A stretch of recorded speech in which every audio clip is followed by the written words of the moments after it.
Hi, my name is Bria, and this is my reproductive justice portfolio, which serves as a progress reflection for what I feel like I've learned this semester. So here's just a quick table of contents of how I'm going to structure my presentation. I'm doing each objective one by one and then going into my reflection on each objective. The reflection is 3 parts, with the first part being what I knew prior to coming to class, the second part being what I feel like I've learned from coming to class, and the third part being from the most impactful moment that I feel like I had within that learning objective. And then that's just a continuation of my table of contents. And then these are the learning objectives that I'm going to cover. There are 6 of them in total. The first one is to analyze and critically evaluate public health literature. The second one is to define the core principles of reproductive justice. The third is to learn the history of the reproductive justice movement. The fourth is to understand the structural barriers surrounding access to reproductive health care across the life course. The fifth is to learn the art of discussion and to provide constructive critiques to others. And then the sixth is to gain skills within knowledge dissemination to a specific audience. So the first one that I'm going to touch on is to analyze and critically evaluate public health literature. Within this class, we had the opportunity to read 3 different books, the first being Reproductive Justice, which basically gave a background of the reproductive justice framework and highlighted the history of the movement, as well as current issues within the realm of reproductive health and issues that certain populations continue to face within reproductive justice.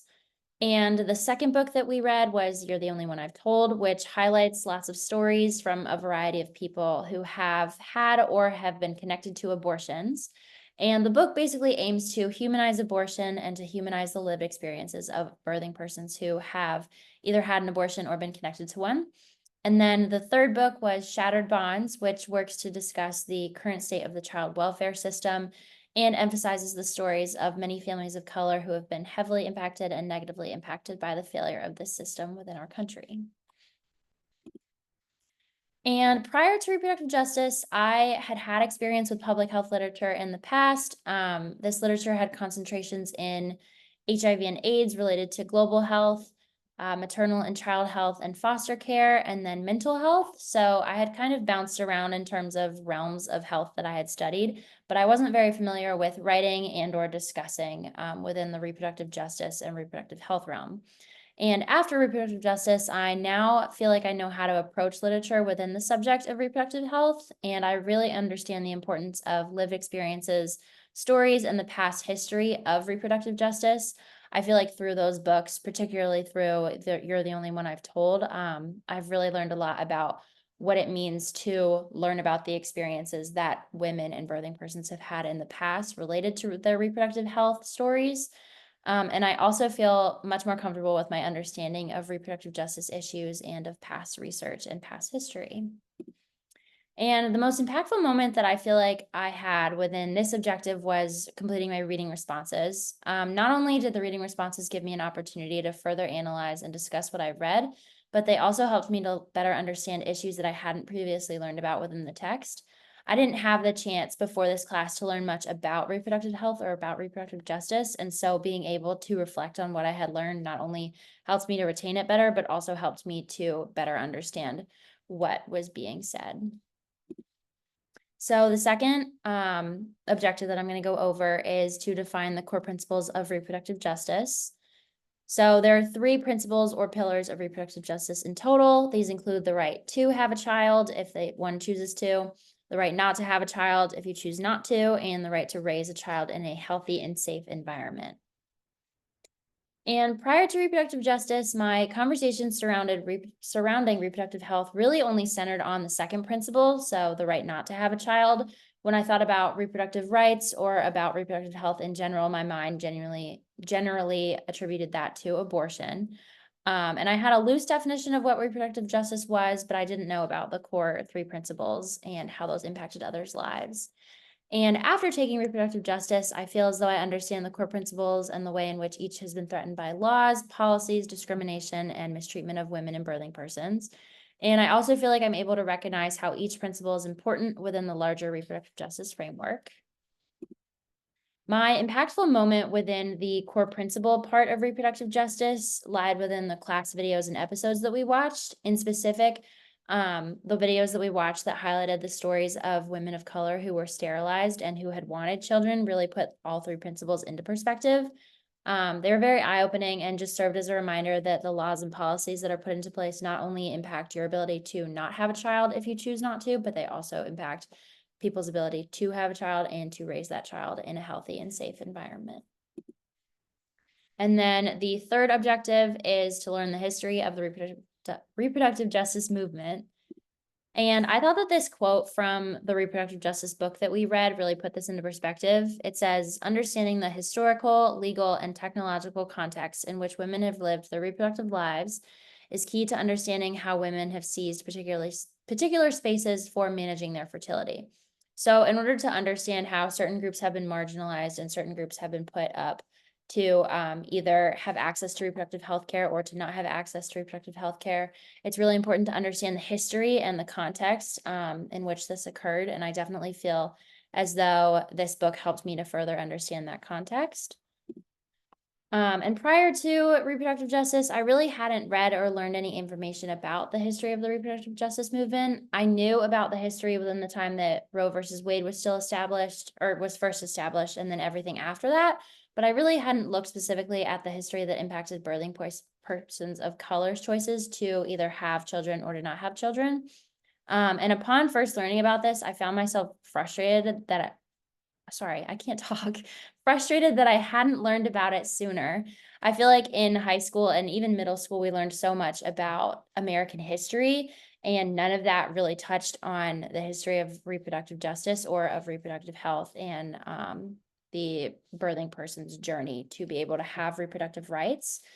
And after reproductive justice, I feel like I understand the ways in which the framework was developed within the United States, and I can identify the roles that specific movements, laws, and policies played in the current reproductive justice or the current reproductive health climate. And I also can know and understand the stories of individuals who had an impact on this movement. And my impactful moment for this objective was definitely reading Reproductive Justice. I feel like this was really important in my achievement of this learning objective, just because learning about the laws, policies, and especially the lived experiences of women really was eye-opening and kind of helped to develop my perspective on what the true history of this framework was. The fourth learning objective is to understand structural barriers surrounding access to care. Prior to reproductive justice, I understood structural barriers to accessing healthcare for people of color and for those in poverty, but I hadn't looked at birthing people in specific. So I had kind of looked at general health issues, but not at maternal health issues and birthing person health issues. And I had studied barriers related to education level, socioeconomic status, and healthcare status, but not much past that. And then after reproductive justice, I feel as though I can identify ways in which structural barriers prevent women and birthing persons from accessing reproductive health at large.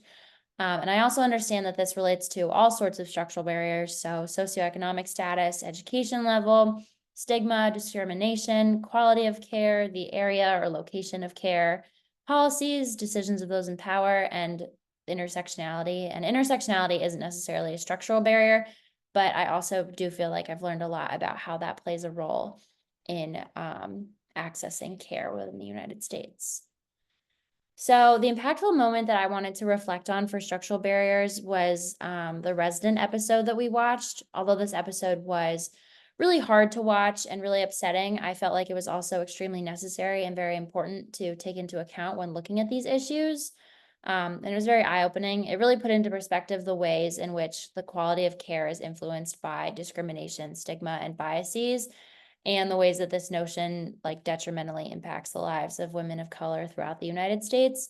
I also thought it was really impactful that it was a true story and that this is a structural barrier that does impact the lives of women every day. And that was something that really stuck with me throughout the duration of the semester. So I really appreciated being able to watch that and to discuss it afterward. And then the fifth objective that I'm going to cover is the learning of the art of discussion and providing constructive critiques within our class.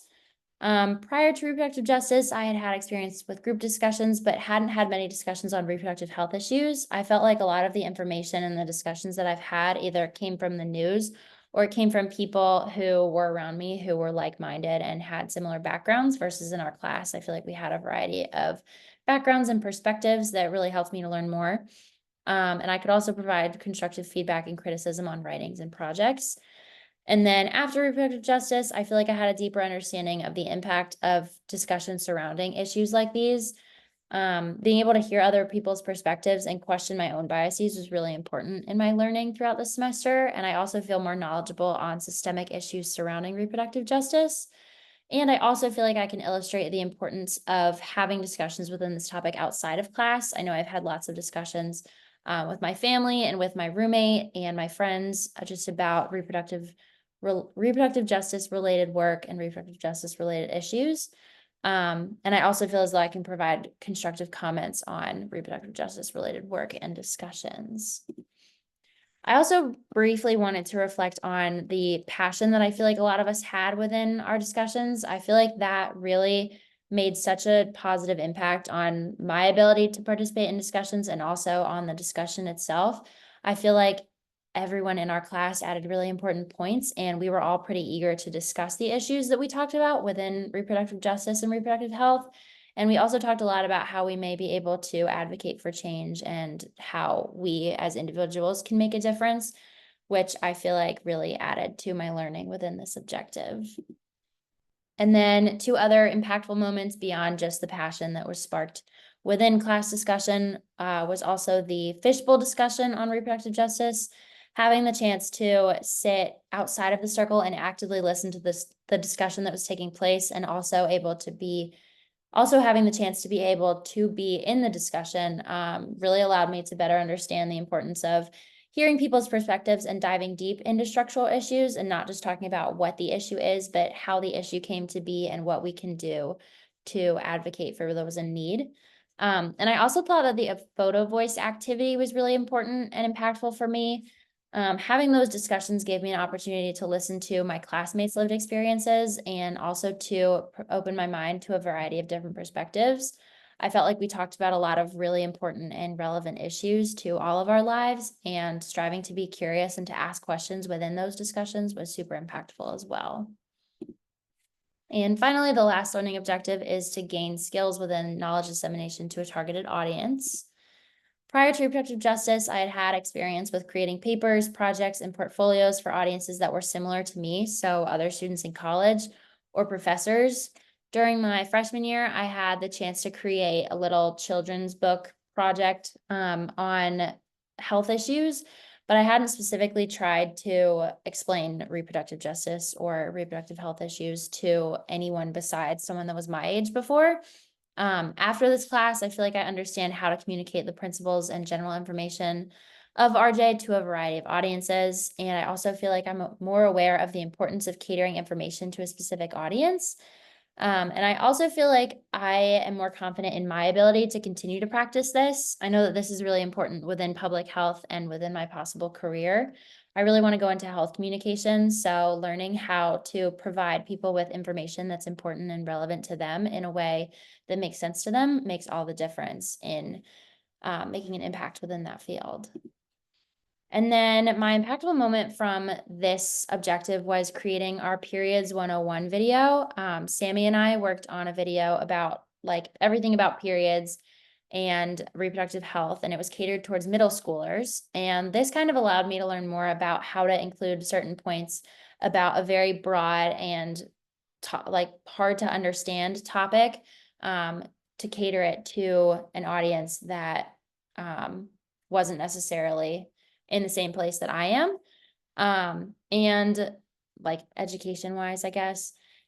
And this allowed me to learn more about how certain points that related to reproductive justice can be communicated in a way that matches the goals and attitudes of a specific audience, whether that's an audience that's older or younger. And yeah. And then I just wanted to give a really brief conclusion too. I really feel as though this class has allowed me to gain important knowledge and to participate in discussions that I wouldn't have had the opportunity to learn from otherwise. This class has been such an eye-opening experience for me. and has really helped me to evoke passion for advocacy for healthcare and treatment of birthing people and of people in general. And I'm really grateful for the time that I had in this class, and I really appreciate all of the work that we've done. And that's all. Thank you.